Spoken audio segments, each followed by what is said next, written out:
Det lyder godt. Kan du fortælle mig noget om, hvor man kan finde maxima, minima og vendetangenter henne? Jo, det kan jeg godt. Et minimum, et maksimum eller en vendetangent findes i f mærke af x er lige med 0.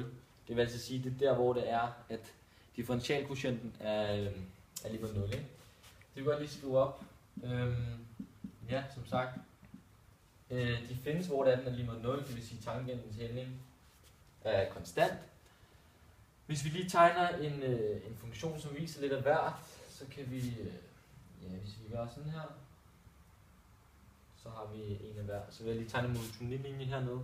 Lad os bare sige, at punktet her, den hedder minus 3, og punktet her hedder minus 1, og punktet heroppe, den hedder, lad os bare sige 2, ikke? Okay. Her der ved vi, at det er så meningen, at den så skal være konstant, ikke? Så f mærke af x er lige med 0 her. Det er den også heroppe. F mærke af x er lige med 0. Okay. For at finde ud af, om funktionen her den er voksende i intervallet fra minus uendelig til intervallet minus 3, så gør man altså det, at så tager du bare en eller anden x-værdi, der bare er mindre end minus 3. Lad os for eksempel bare sige, at vi sætter en der hedder minus 4 ind i vores funktion.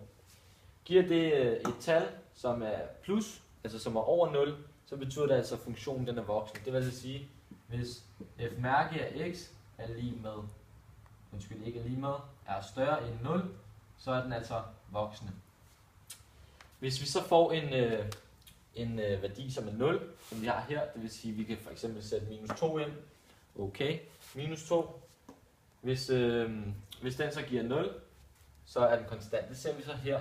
Det vil sige, hvis f mærke af x er lige med 0, så er den altså konstant. Bum. Tangenshældning her er konstant. Så kan vi så se igen her, hvis vi så tager igen i intervallet fra minus 1 til, til 2, så lad os bare tage 0. Den sætter vi ind og differentierer vores funktion. Den giver så plus, altså den er over 0, ikke? Så er den igen stigende her. Så til sidst, så kan vi tage et punkt, som så er i intervallet fra 2 og så ud mod uendelig. Det gider jeg ikke skrive op, men det er sådan her, man skriver det op med åbne og lukkede hæfteklemmer. Men den giver så et tal, som er under 0. Det vil så sige, hvis f mærke af x er mindre eller er mindre end 0, så går den altså nedad. Så er funktionen altså aftagende. Og det ser vi så her, ikke? Var det svar nok? Ja, mange tak. Kan du så fortælle mig noget om forskellen på differentialquotienten og differenskvotienten? Ja, det kan jeg godt. Så jeg skal lige det her ud her. Det er i orden. Altså differentialquotient og differenskvotient minder jo egentlig meget om hinanden i ordene her, men vi kan også oversætte det til dansk, eller hvad man skal sige, men differentialquotienten, det er altså tangentens hældning, hvorimod at differenskvotienten, det er sekantens hældning. Det kan vi også tegne her, hvis vi lige laver et koordinatsystem igen. Så har vi vores parabol her fra før.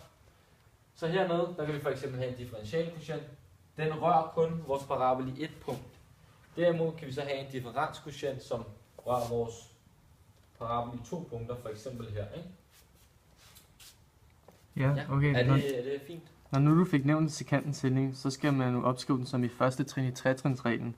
Og her divideres delta y med delta x jo. Kan du så forklare, hvordan disse to findes? Det er rigtigt. Delta y og delta x, det er altså bare forskellen på x-værdierne, man har, og forskellen på y-værdierne, man har. For eksempel delta y her, det er altså vores forskel fra her, den kan vi kalde y1, og så vores y2 heroppe. Og så, hvis vi siger y2 minus y1, så har vi altså vores forskel her. Det er delta y. Og det samme gælder så også delta x. Så har vi i det her punkt her, der har vi x1, og i punktet hernede, nu tager jeg lige en lidt større streg, det var lidt svært at se. Der har vi så x2 her, og forskellen her, det er altså x2, undskyld delta x selvfølgelig. Ja. Og så er det rigtigt nok, i første trin, der dividerer man delta y med delta x. Og det er altså så igen bare forskellen. Det vil sige, så har vi y2 minus y1 og x2 minus x1. Ja. Super. Tak for det.